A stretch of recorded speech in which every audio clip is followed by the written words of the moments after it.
from UPL in terms of bringing back some of the unpublished or accounts that have gone out of print for some time. So this is a fresh start with Sam's book.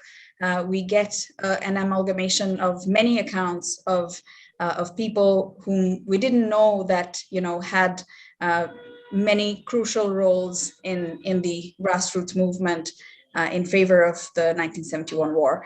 So without further ado, my gratitude to each one of you, and I would request Shravanti to go forward with the next step of the program. I think we want to first hear from the author about a little bit of a background. So Shravanti, thank you. Thank you, Abul. Yes, we do have the author of the book next, Mr. Samuel Jaffe, who will give us a brief introduction to the book and how it came to be as it is today. Sir, over to you. Thank you very much, Shravanti. Thank you, Maruk. Thank you, everyone, for being here. My name's Sam Jaffe. I'm the author of this book, An Internal Matter, the United States, Grassroots Activism, and the Creation of Bangladesh. I'm so happy to be here, and I'm so happy to have all of you here. As I'm looking down the list of attendees, I'm seeing a lot of names who people I've interviewed and people who have shared their stories with me. So thank you for being here. I think first and foremost, this book is it's a story about injustice, and it is a story about ordinary people responding to an injustice, and in the injustice of the quite heartless and callous response of the United States to the plight of Bangladesh in 1971, the Nixon administration's response. But in another sense, it's also, I think, quite a hopeful story, because in the response to that injustice, we saw many amazing ordinary people coming together to try and support Bangladesh and support its creation. I came to this topic when I was a postgraduate student, almost by chance. I read a book that made mention of it, and I thought, I haven't heard about this enormous conflict that took place in Bangladesh almost half a century ago. I should consider researching that a little more. And from that single thought, my journey through Columbia University and the London School of Economics, I managed to meet some very amazing people and help to put together what I think are some pretty amazing stories.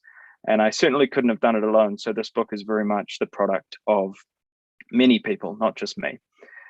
In terms of what I hope the book achieves beyond just bringing some of these stories to the fore, I see it as building on another great work published by UPL. That's the Honorable Mohit's book on the American response to the Liberation War, published around 25 years ago. But what I really hope that it does is integrate the story of 1971 a little more into historical and scholarly conversations about the post-World War II histories. I would like to see the Liberation War included in many more international and global history syllabus or syllabi at colleges and universities around the world. I feel that there'd be a lot to be gained from studying it in greater depth. I'm very much looking forward to hearing the feedback from my fellow the panelists today, and to hopefully or possibly having a chance to take some questions at the end. I did want in just 1 minute, because I did take the time to make a couple of presentations, make a short presentation. If you can see this as well, there are a few photos here, just from my journey across this project. Some badges that Jack Patterson from the Quakers gave me, Dick and Phyllis Taylor, who are on the call on the Zoom today, who are responsible for or partly responsible for the ship blockades in Baltimore and Philadelphia in 1971. This is sort of what I spent most of my time doing, sitting and having coffee and interviewing different people, taking their oral histories. Kate, who's on the call today, and Saeed Arif Yusuf, who the author of the filmmaker behind the blockade documentary. And I just I hope that what these photos just emphasize is that this was not a product of just one person, it was a product of many people. So that's all I wanted to quickly show you, and that's all that I wanted to quickly say. So thank you again, everyone, for being here. And Shravanti, I'll hand it back to you. Thank you, sir.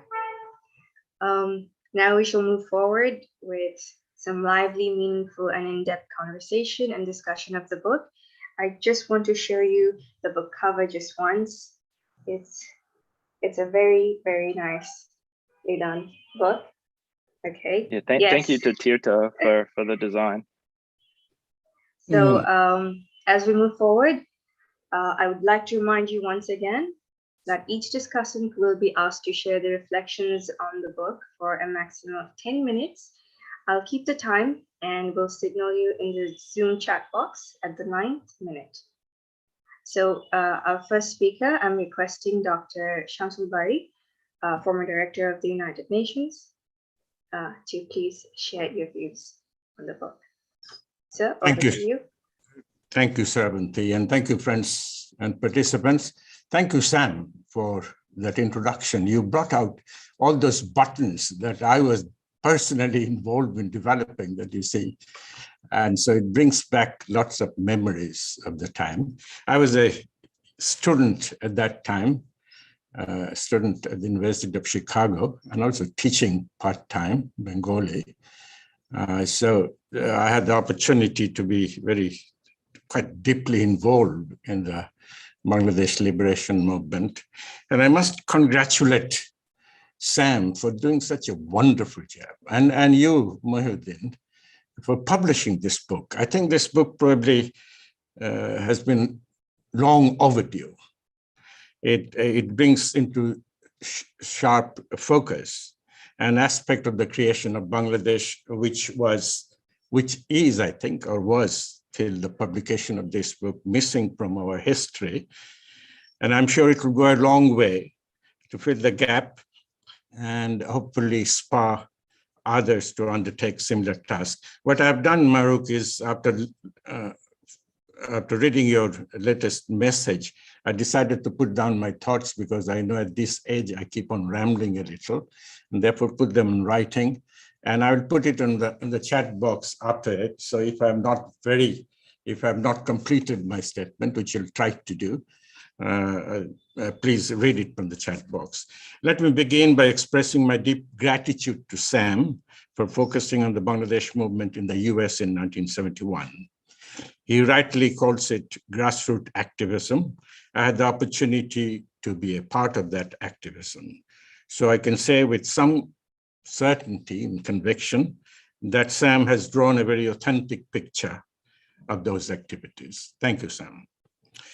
The birth of Bangladesh is unique in world history in many ways. One particular feature of that birth is that we were the first post-colonial country to be born after the end of World War II by exercising our collective human rights known as the right of the people to self-determination. And indeed, it was the people of Bangladesh who played the most critical role in this regard.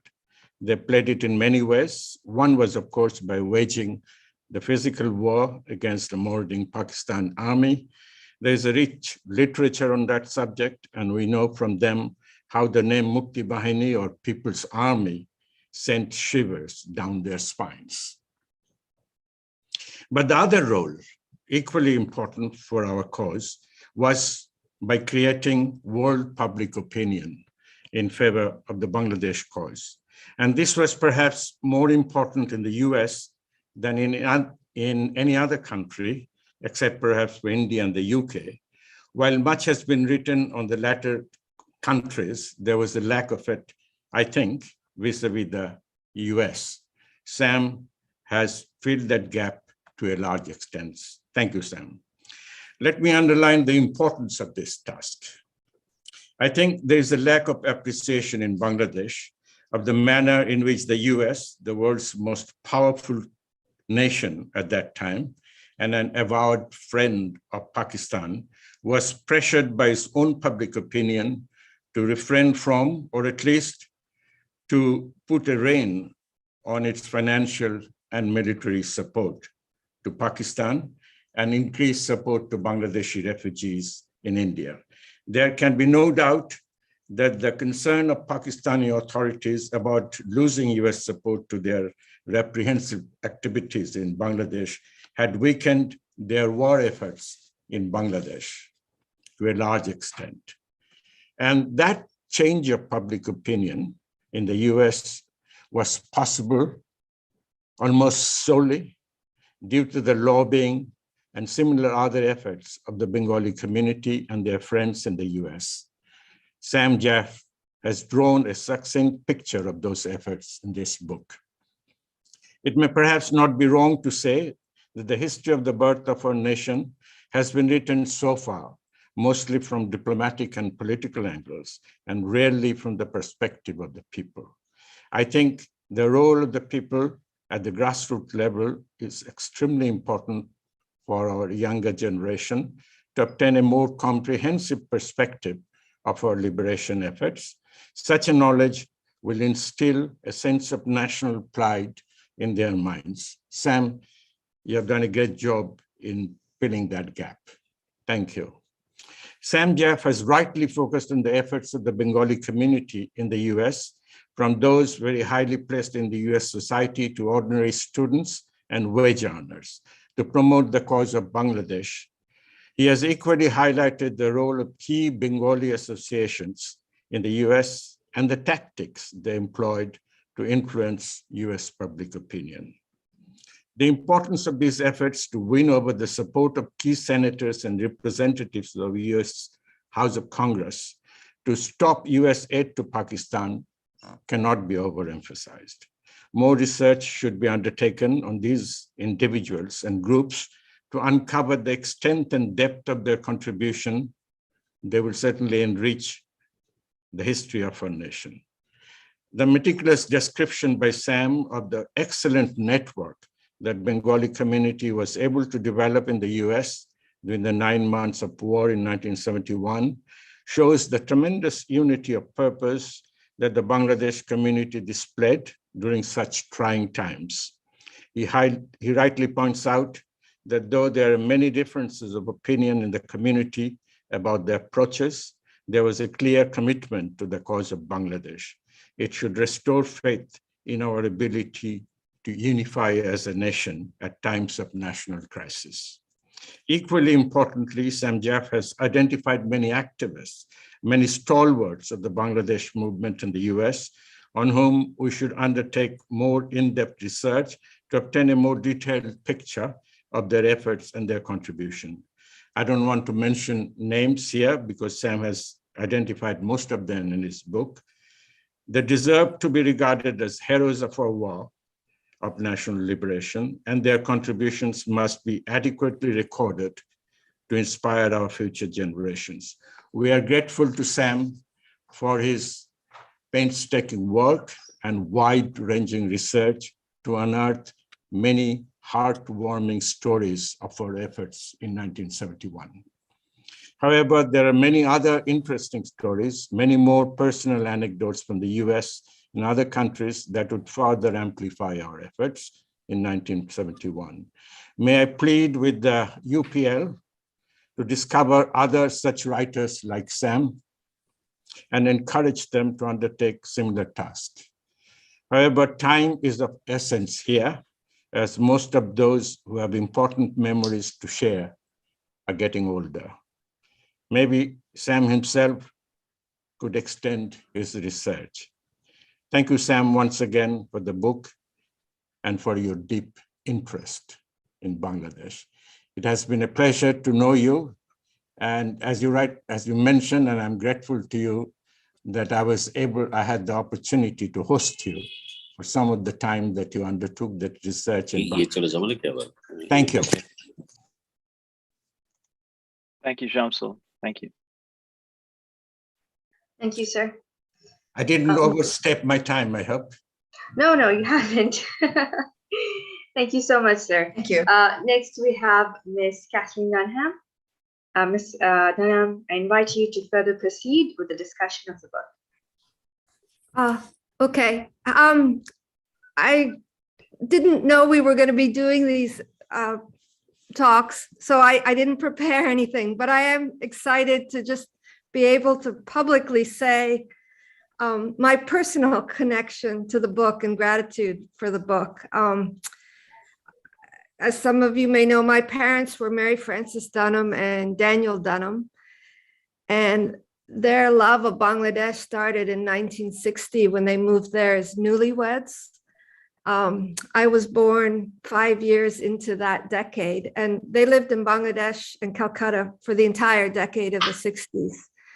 And during that time, became passionate about the culture of Bangladesh and the people of Bangladesh. My mother learned the language and worked with Jasimuddin and Ahmed Sofa, and really was passionate about the literature and the music of the country. And we moved back to the States in the 70s, but my parents kept the strong ties to Bangladesh. My father was an architect. He as a very just straight out of graduate school, was designing academic universities, and with his partners designed Kamlapur railway station, and was felt very honored to be as such a young architect designing such important structures that would have a long history in the country. But most importantly, he loved teaching and was very close with his students.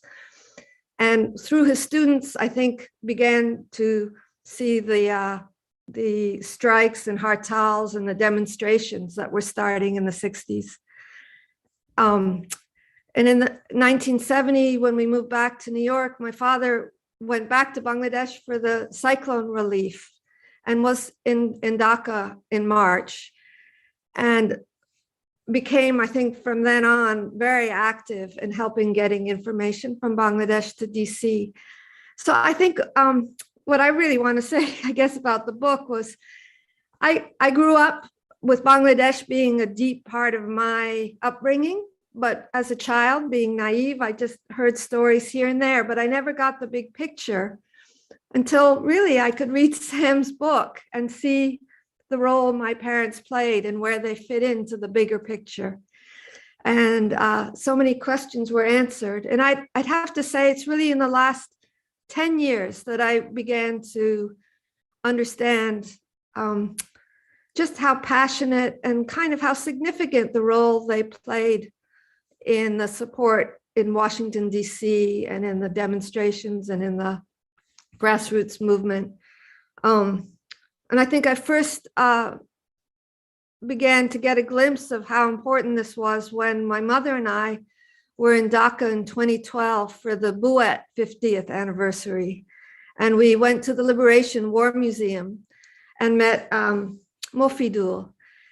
And I saw my mother just break down in tears after a little while of going around the museum. And I had no idea that something was so deep in her that she just couldn't help herself.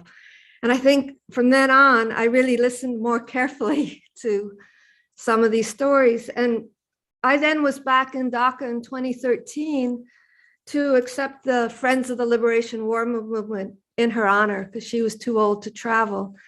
And at that time, I began to hear stories about my parents and things like my father had helped draft the Saxby Church Amendment. I had never heard of these things, but little tidbits of the stories were coming together.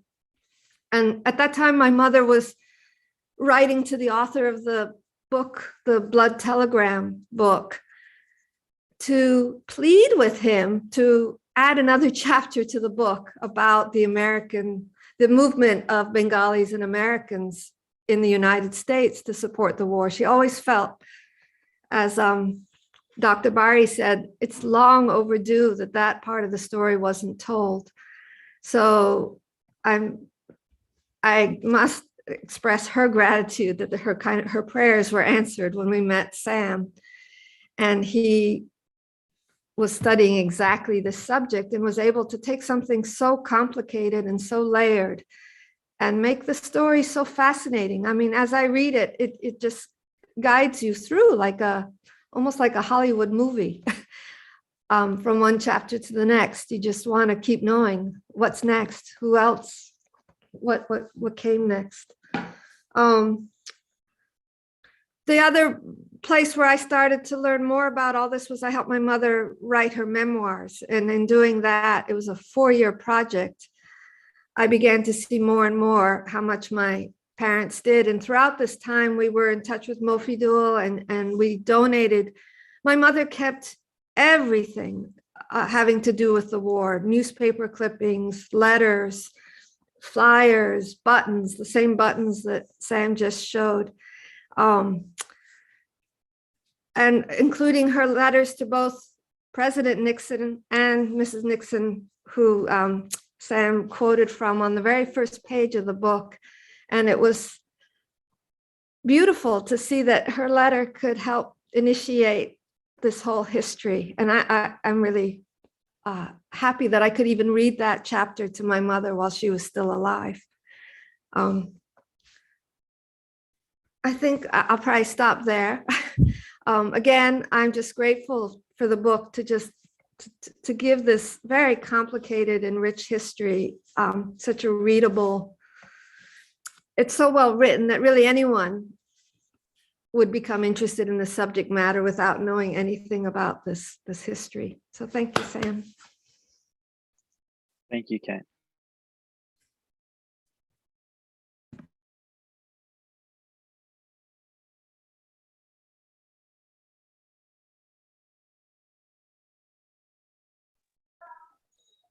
Thank you, Ms. Dunham.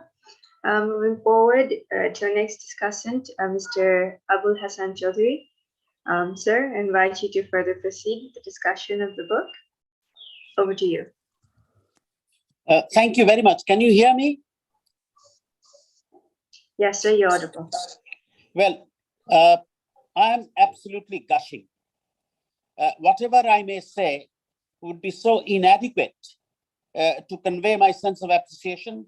And I wholeheartedly thank Mr. Samuel Jaffe for writing this book. The reason for that is that whoever had heard me speaking, or some might even say ranting, both in my days as an activist in politics and before and after, that one aspect of the American relations with Bangladesh has not been sufficiently highlighted, as was brought out by the distinguished Mr. Shamsul Bari. Whilst we all know whoever was engaged in the liberation war and those who took interest in it, about the most unacceptable and the disgusting attitude of Kissinger and Nixon, the fact remains that there was a very wide field of support for Bangladesh.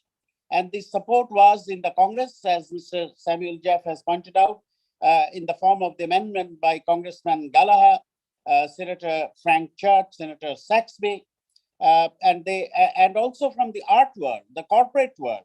We all know of Ravi Shankar and George Harrison, the Madison Square Garden concert. So I don't think that there has been another movement like this, where in this very short span of time, several things were happening all at once. There is no time to go into it, but Nixon and Kissinger were absolutely determined to go the other way because they wanted a route to China through Pakistan, and they didn't want any disturbance here. The other aspect is that we know of the deep and special relations that the UK has and continues to have with the United States. Despite that, the Tory government, headed by Mr. Edward Heath, obviously the opposition, the whole of the opposition Labour Party, Mr. Harold Wilson's, Mr. John Stonehouse, Mr. Peter Shaw, Mr. Bruce Douglas Mann, and many, I really wouldn't be able to name all of them. Under their pressure, Tory government went to the extent of allowing Bangladesh to open its mission in New York by hoisting the flag long before there was de jure recognition. Now, obviously, the greatest support that came for the Bangladesh cause was from our neighbors, India. 10 million refugees took part there. We have valiant freedom fighters in this discussion. Probably Mr. Qayuum Khan will be able to dilate on that aspect of the whole issue. But the fact remains that in these 9 months, the grassroots, now that is the other thing I thank Mr. Samuel Jaffe for bringing out and defining. It was not any institutional involvement which propelled people in that direction. Those of us who were involved, I mean, no one compares to the freedom fighters, the Mukti Jodhas, who were in the soil risking their life every minute of their existence. Now, many of us, like for instance, Qayuum Khan, we had our great love, affection.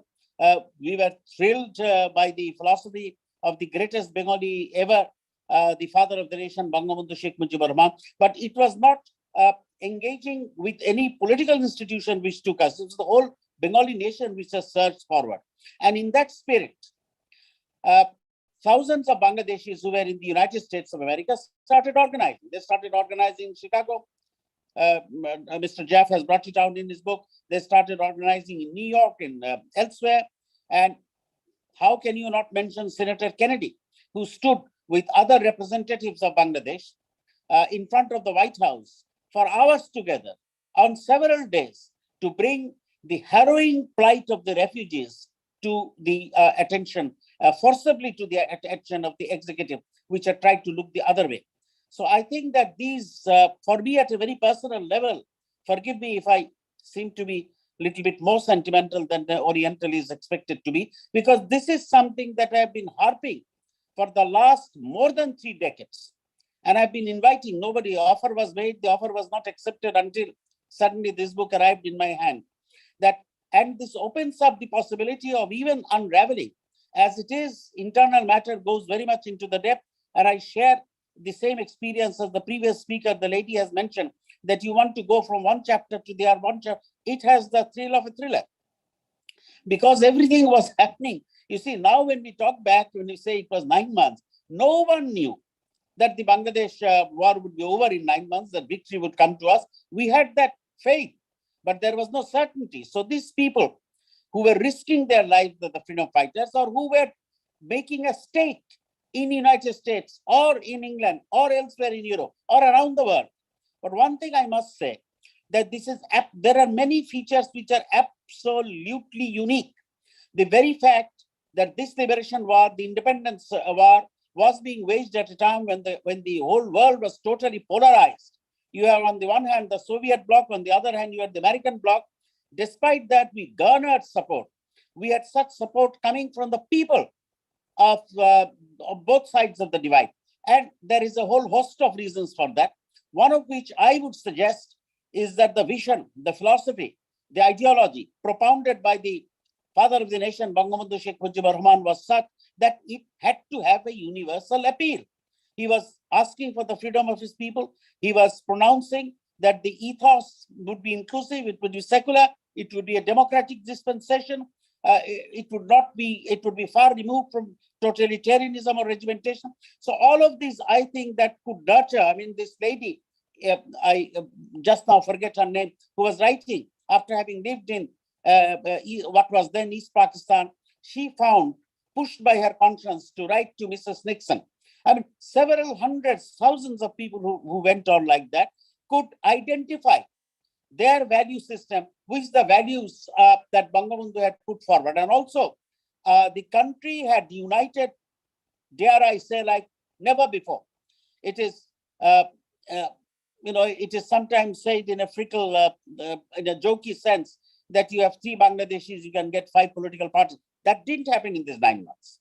There was complete consolidation on one point, that is the unity for the purpose of the independence of Bangladesh. Now, many books have been written in Bangla, in English, but this book, I would say, is yet again another milestone, which it brings out the internal workings, the dynamics of the American political system. Allow me to give you an example. When the representative of Bangladesh wanted to travel to the United States, at the Grosvenor Square in London, the visa officer gave him a visa for 5 years. Amused and thrilled, the representative asked him that I had just asked for a single entry, why did you give me 5 years? The gentleman's name was Mr. Knight. He said, look, I suspect that a time will come very soon when my government will stop representatives of Bangladesh visiting the United States. So here you get the chop for 5 years. I can go on and on and on this. So many aspects of it had remained confined to discussions over seminars or over a cup of tea. What Mr. Jaffe has done has brought out, it is in many ways a classic because it brings out an aspect of, if you like, Bangla-American relations in a completely different light. And I also must thank UPL, Mahrukh Mohiuddin, who is holding the torch, which was lit by the legendary Mohiuddin Bhai. I offer my homage to him also. In bringing this book out, I think that this will open up the possibility of going even deeper, although I must say very sustained resource work has been done. And before we started the formal proceedings, I was suggesting to Mr. Jaffe that with his English connections, many books that have been written has talked about the Bengali organizations, and there were many. To give you an example, 9 months, just imagine. And the total amount collected in this 9 months was 400,000 pounds, nearly, which was handed over to Bangabandhu immediately when he stepped into the soil of Bangladesh. Now, there are many instances of this. I mean, the books that have been covered are mostly on the agitations and the public meetings and so on and so forth. But I think the second step, perhaps if I may be bold enough to suggest to Mr. Samuel Jaffe, because he's also an LSE man, that he could look into the British government's workings and the opposition's workings, and how this has remained a question to me, that despite this close relationship, a relationship unique in its nature of the Anglo-US, the British government of the day, and certainly the opposition Labour, were very firm in their commitment. So even though it was a coincidence, there was a poetic sense in which that Bangabandhu, immediately after being released from England, actually traveled to England.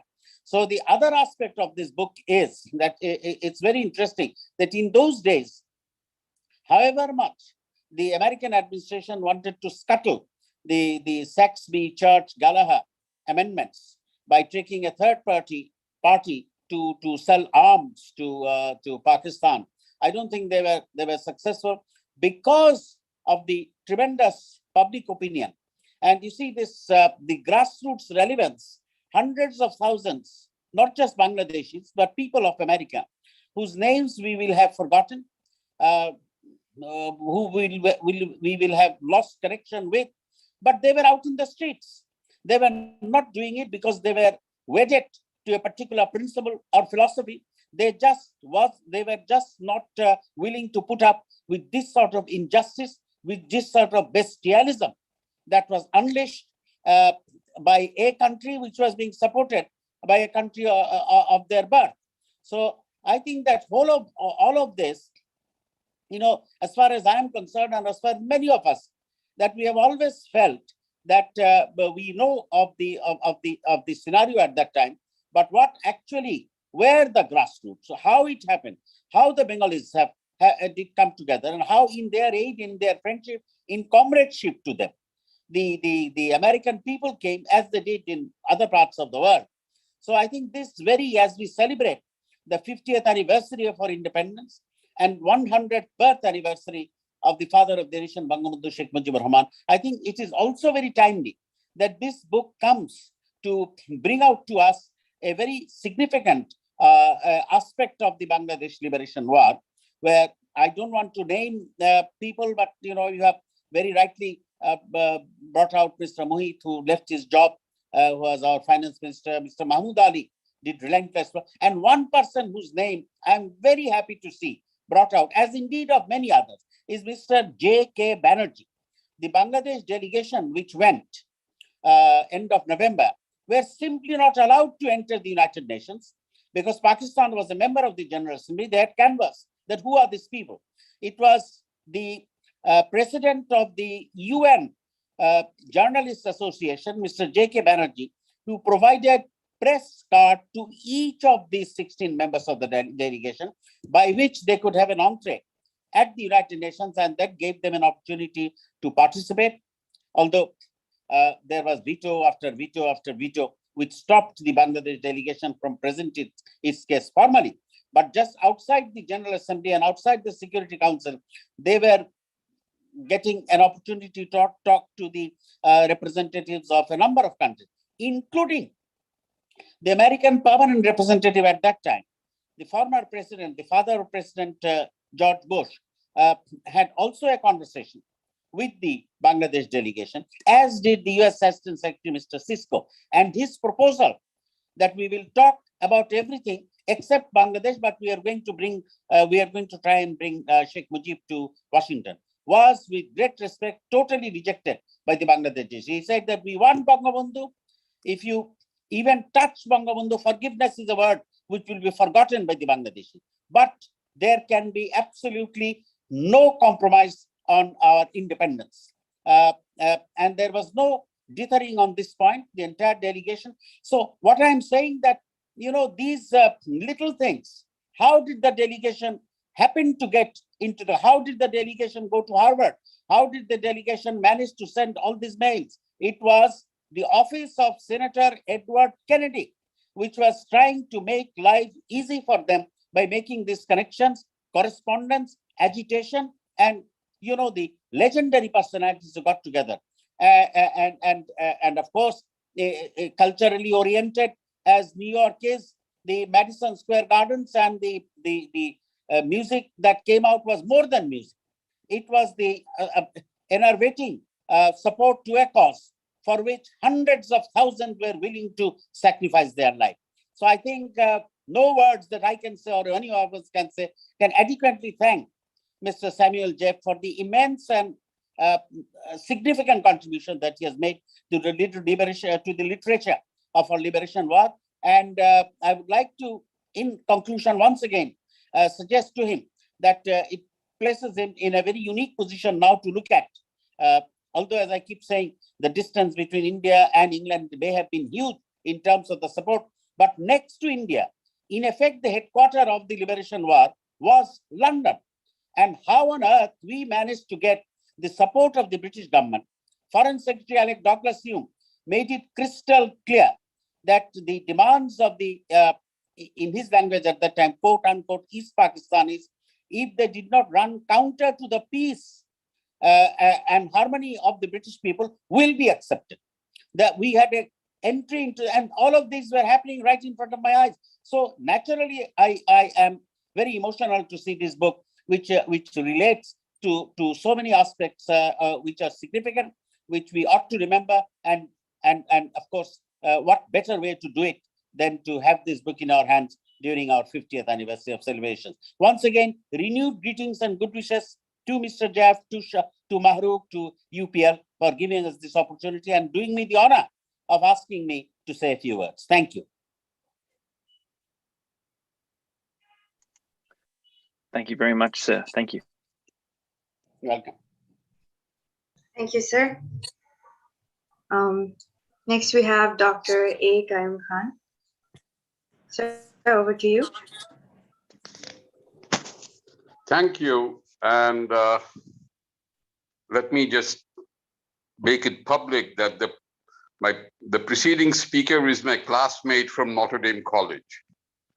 So, and he's been a participant with us in many of the demonstrations for our rights as equal citizens in Pakistan, starting in the late 60s, which ended with the collapse of the Ayub regime in 1969 and release of a father of the nation in 1969 and the withdrawal of the Agartala conspiracy case.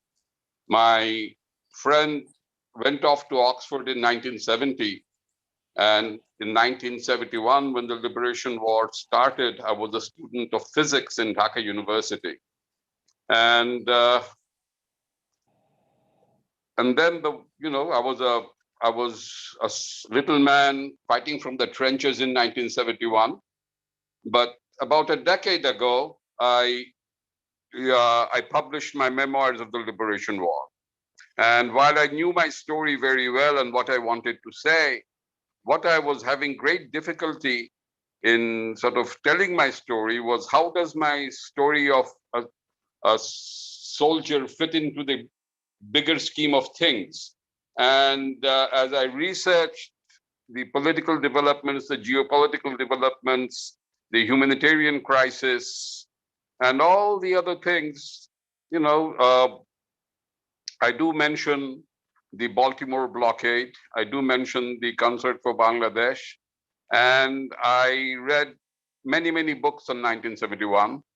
And one of the books was Professor Yunus, the founder of Microcredit, his autobiography. And he talks briefly about his involvement with the Bangladesh movement from Nashville. So I have to congratulate the author, Samuel Jaffe, for his excellent work. The writing is simple, it flows very well. The chapters are logically organized, as others have mentioned. It's a page turner, and you just want to know what happened next. So also, UPL has a series called The Road to Bangladesh series, and this is one more valuable addition to that series. Let me make a few comments about the book itself, and in the end, I will leave the discussion with a question. Most of the details in this book we didn't know. We knew bits and pieces here and there. I personally knew about the Baltimore blockade and what went behind it, but not in the kind of details that Sam has provided. At the same time, I also knew some background on the Concert for Bangladesh. I knew how much, not from the record sales, but how much they raised from the concert itself and gave it to the Bangladesh Fund. So, in the 80s, when I was in university and working on my postgraduate studies, when people heard I was from Bangladesh, the only thing they knew was the Concert for Bangladesh. They didn't know anything else. So it's sort of, it's sort of tragic that such a big human event occurred just the previous decade. And Americans, ordinary Americans, had no idea what it was, except for, George Harrison and Ravi Shankar putting this concert together.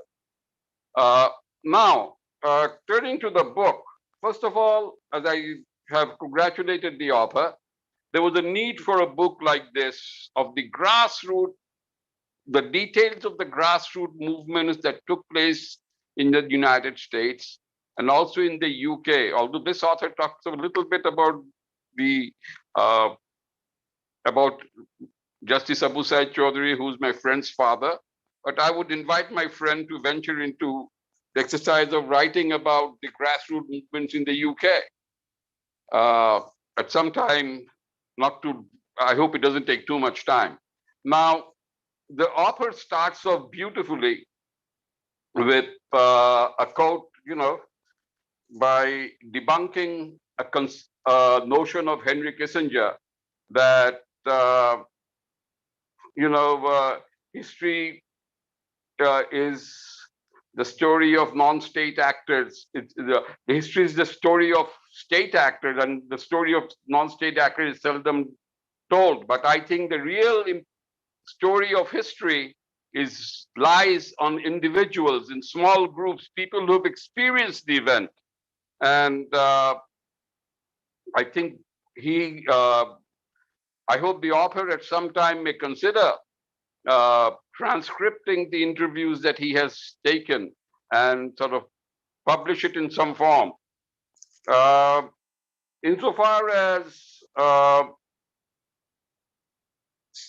I also find something that I was not aware of was the conversation that Papanek and Henry Kissinger had. And so there are some, and this book is filled with details that I am not aware of, or that I was not aware of when I read the book. I actually like the book very much. I have no criticism of the book. The details are very well documented. It flows logically. The author provides appropriate references wherever necessary. So, and I'm surprised that a New Zealander studying in the US took interest in this subject. So, which is really fantastic. A couple of years ago, Gary Bass came up with a book, which was a superb book called The Blood Telegram. This book is almost like another blood telegram, although Gary Bass dealt with the bigger picture of the role of the US, and what Gary Bass did not cover was the kind of grassroots pressure that was brought upon American politicians, government officials to take a position for Bangladesh, and which Jaffe does very well, and I thank him. There is something that I would point out. I think somewhere around October, Kissinger and Nixon had resigned themselves to the reality of Bangladesh, that Bangladesh would eventually emerge, and yet there is no plausible answer that when the last assault started after December 3rd, the Americans decided to send a task force to the Bay of Bengal. They decided to send a naval task force with the aircraft carrier USS Enterprise. And another part of that sending of the task force, it wasn't the Americans alone. The British had sent the aircraft carrier Eagle to the Arabian Sea to create a naval blockade on Western India. The British story is not known anywhere. It's never discussed at all, but it's a fact. And I think in this game, the master stroke was the Indo-Soviet Friendship Treaty, under which the Soviet Navy had placed its submarine fleet in the Indian Ocean near Sri Lanka, and the American satellites picked up the pictures of the submarines in the Indian Ocean, and the U.S. task force led by USS Enterprise halted in the Straits of Malacca. Now, this, I think, is a very significant event of many events that took place in 1971. But this could maybe the singular most important event. I have two questions about this. I mean, what kind of people, after fully recognizing the human tragedy of genocide, famine, human misery of being displaced and living in squalid refugee camps, order to send a naval task force in support of the tormentors. And somehow historians, nobody has explored this question.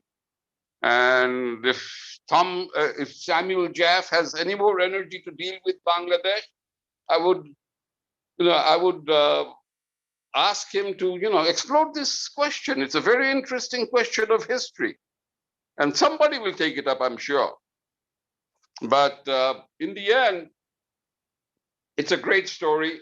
It's a great addition to the 1971 literature, and history of the birth of a nation cannot be written in one book by one narrator. It requires many, many stories to be told, many, many small stories that compile the big story. And this one is a great addition. So I congratulate the author And I congratulate UPL for publishing this great book. Thank you. Thank you very much, Dr. Khan. Thank you. Thank you, sir. Our next discussant is Mr. Julian Francis. Sir, I invite you to further proceed with the discussion of this book. Thank you very much. I think first of all, I would say that I was totally bowled over, surprised at the extraordinary deep research that Sam has been able to do. Quite remarkable, and of course, researching into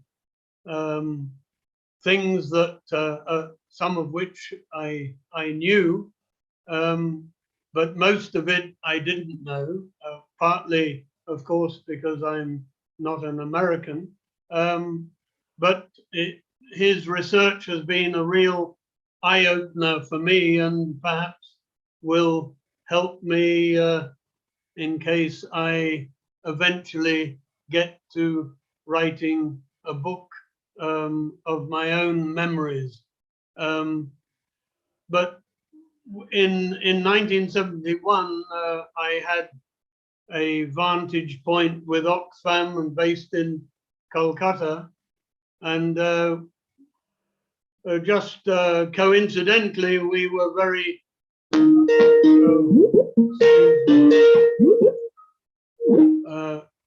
we were very strategically placed, because we were a few minutes walk away from the British Deputy High Commission, the British Council, the American Consulate, and the Office of Catholic Relief Services was just over the road where we used their telex.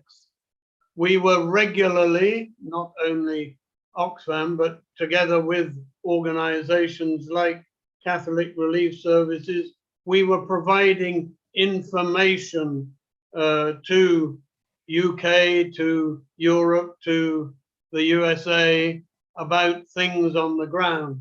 Often people didn't believe what we were saying, not believing our eyewitness accounts of 20,000 or 30,000 people coming across the border at one particular place.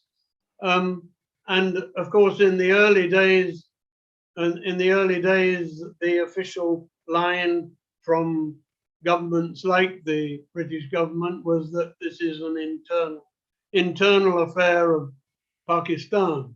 But that soon changed when the millions of refugees were coming across. In 1971, Oxfam America had only been in existence for a year, and suddenly they galvanized themselves into quite a powerful organization, and they were overwhelmed with the compassion and generosity of the American public, and as somebody has mentioned about corporate America, we were offered hundreds of thousands of dollars worth of medicines by companies, not medicines that were just about to expire or anything like that, but a huge amount in value. And so very soon we were getting in Calcutta the different newsletters and advertisements of different fundraising events, or students fasting, raising money for not just Oxfam America, for other organizations. And it was quite a remarkable set of information, because we, being more of a British organization, we thought that, oh, well, it's only UK that is doing this sort of grassroots stuff. But it was but in fact, USA, Oxfam America, were doing an enormous amount of networking, not just for funds, but also on the political side. And so it was, I still have telegrams from Oxfam America regarding the arrangements for the Saxby, William Saxby coming out to the refugee camps, and Edward Kennedy's visit in August 1971, and how we got involved in the arrangements for that. And so all this networking, which was very much connected to the grassroots, that eventually got us involved in the document that many of you will have seen or even read, the Testimony of 60, which was a document that Oxfam put together with famous people making statements about the situation in Bengal, both West Bengal and East Bengal, or Bangladesh as it is now. And so in those months between March and September, when October, when this document came out, people who had been deeply involved in then East Pakistan, particularly the people in the cholera research laboratory as it was then, and I see John's name is up on the board now and his photograph. So they were particularly important in informing, alerting the politicians, their own senators, and that was all connected to Edward Kennedy's visit, and then what happened when the Testimony of 60 was published in October 1971 to coincide with the opening of the UN General Assembly, so that all the ambassadors there would get a copy. Edward Kennedy took the Testimony of 60 to the Senate and asked that it should be accepted as evidence of what was happening in both East and West Bengal. And surprisingly, without any opposition, the whole text of the document was reabsorbed and published in the congressional record. So that all interconnected to the networking, the activists, so that really is quite an extraordinary information that I'm already aware of, but all the detail that Sam has in his book helps put a much bigger picture together, which is fascinating. And one of my comments or recommendations is that this book should be translated into Bangla, because this is very important that people do know the true history of how Bangladesh emerged, and we now hear from time to time that 70 or even 80% of the current population were born after 1971. So, and some of the history books in the schools were altered over the years, and maybe the accurate history is not in all the books. So there's a huge amount to do from that point of view as well. It's also very interesting, of course, that many of the names mentioned by Sam, including Catherine's parents, and also people connected to the cholera research laboratory and the relief work done after the cyclone of 1970. The names mentioned in Sam's book, all of those people received the Friends of Liberation War honor. So, and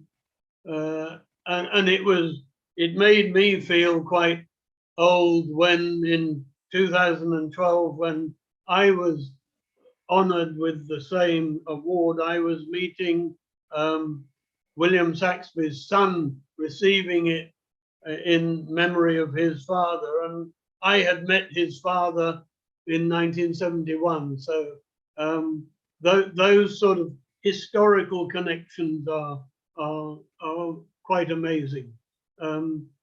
Just one last point about New Zealand. They recently, usually when every year for the last few years, the publication date of the testimony of 60 October the 21st, I write an article in the local press here in Dhaka.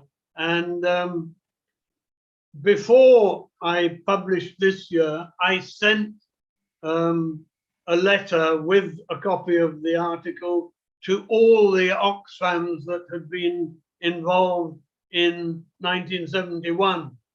And rather sadly, I got no response from any of them except the organization which is now Oxfam in Australia. It was Community Aid Abroad in those days. And also somebody in New Zealand heard about this because a number of organizations in New Zealand joined together to with under an umbrella called COSO, C-O-S-O, and I haven't dug out exactly what that stands for, but they were very much involved in very important nutrition for children in the refugee camps, milk, highly vitaminized milk biscuits. But none of the, not even Oxfam America, Canada, Quebec, UK, India, even Bangladesh, Belgium, those Oxfams didn't respond to, as though they weren't interested in the history, which is quite extraordinary. So we've got a lot of work to do to wake them up so that they learn about their own history.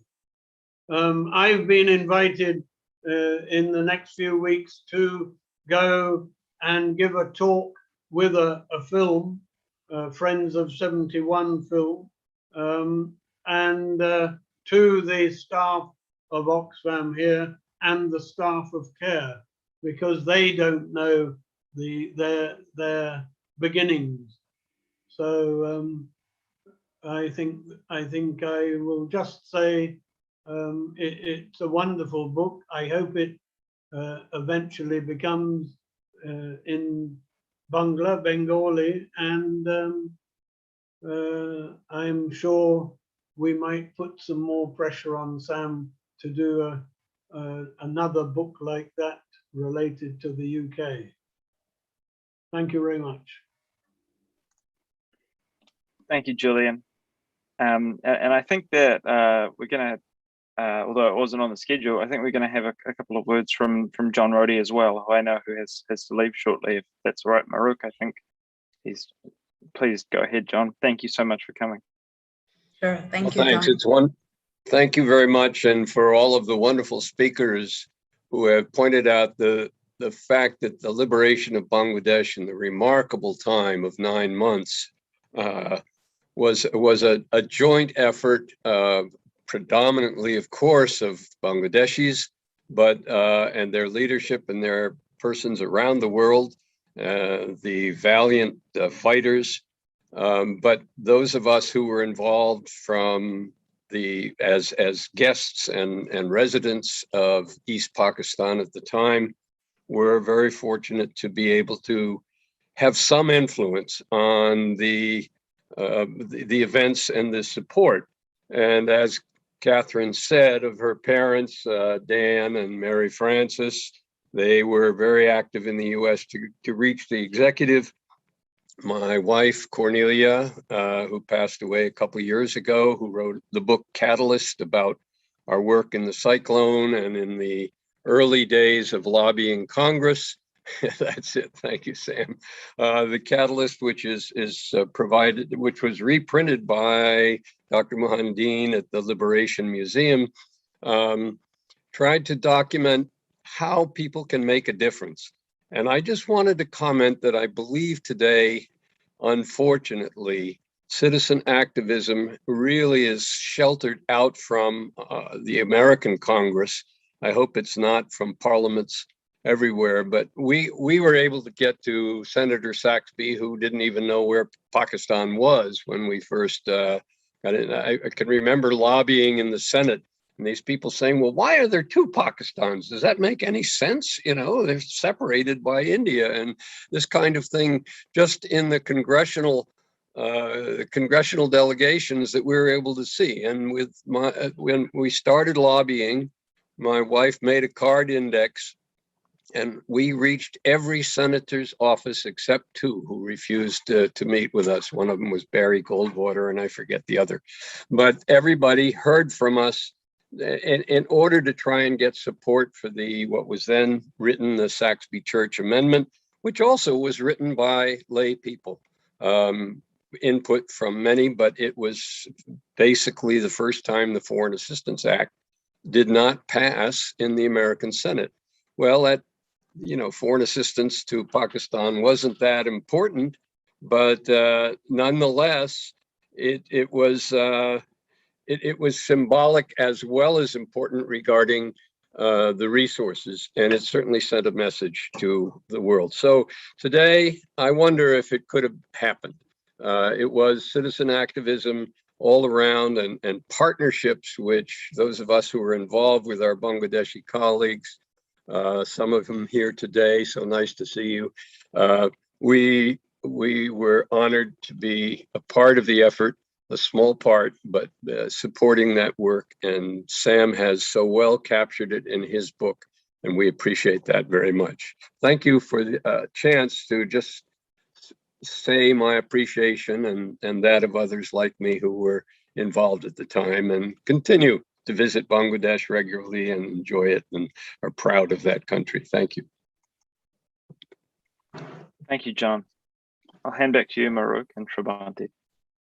Thank you, Shravanti. I think we want to also, John, if you happen to have the book handy and the rest of you, we wanted to have a quick photo op with if we can show the book on screen.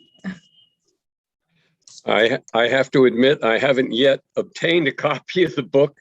You can see I'm sitting on the edge of the Caribbean Ocean in the Bahamas, and where I usually live is South Africa, and mail to both places is very disrupted. So I haven't even gotten it, but there's lovely copies up on the screen from everyone. Okay, let's just hold it for a minute, because not a minute, for a couple of seconds, because they'd like to take a screenshot. Okay. Sorry, Kate, you don't have your copy yet. All right, I think they got it. Okay. Thank you. Thank you. I hope it'll come out in paperback as well, as it be more available to a wider population at its present cost. The people I've recommended it to have said, well, we'll wait for paper. Sure, absolutely. We'll look into that as well, John. Thank you. Okay, so I think next we have our author, Mr. Sam Jaffe. Do you have more to say about the book, perhaps? Yeah, just a few remarks in closing. First, thank you to all the panelists for your wonderful contributions. I've been scribbling notes on the inside cover of one of the books. You know, there are so many points to raise. I mean, I think one thread running through what many people have said is that, you know, there's more work to do, and I think that, you know, that's always the case with history books. However, there are several areas in particular that in the conclusion of the book that I think I try to point to as areas that certainly could use more work. I think obviously the UK case is one of those. I think Julian points very helpfully towards the work of NGOs and towards the work of these non-governmental organizations, what that humanitarian support really looked like. I think that was interesting because one of the questions that John and the many others on this call, you know, had to grapple with was fighting over what neutrality really meant when it came to humanitarian aid. You know, some senators and congressmen felt like, you know, to provide economic and assistance and food was a neutral act, and others felt like providing and that military aid was a partisan act. Others felt like both were okay, and I think thinking a little bit more about that humanitarian side of things would be interesting. The other area that I really do think would benefit from some good work is the cyclone bowler as well, and John's late wife Candy's book on that subject, Catalyst, is a truly excellent book. I think it's probably the best book that is published about the cyclone in English. So I'd really encourage people to do that as well. A couple more responses to some comments. I think that grassroots history, one of the other things people have said is, you know, that there are so many little anecdotes and stories. And I think one of the things I found is that individual stories, they don't, in grassroots history, don't necessarily always appear significant, but it really is in weaving them together and into, you know, a coherent narrative and drawing them into the context that they're situated in, that they take on some greater significance. So that's what I've really tried to do. The best part of writing this book, I think, was actually writing the acknowledgements, because there were just so many people who helped. And I do want to pay, you know, particular tribute to Dr. David Nalen as well, because one of the things that he did was, you know, gather together so many files that are deposited at Harvard University now, and that collection of documents, of which I used only a portion, could be the basis for many more books about the Liberation War. And so I would encourage researchers to go and look at those documents as well. I think that I don't have any other, you know, major remarks to make, except just to thank everyone again for their time and for reading the book. I'm hoping that over the coming weeks and months that you know, I'll be able to promote it a little more, you know, not only, and obviously translating it into Bangla, drawing a bit more awareness to it. I would love if Bangladeshi students in Bangladesh and studying at universities overseas took a greater interest in this subject. So I'm hopeful that this book will be a way for them to do that. And I'm just grateful that, you know, we're able to meet online and do this. And I hope that there'll be opportunities to you know, get together with similar gatherings to discuss the book and topics related to it, you know, in the coming weeks, months and years. You know, I'd really like to do something like this in the United States as well in the future. So thank you again, and I'll leave it there.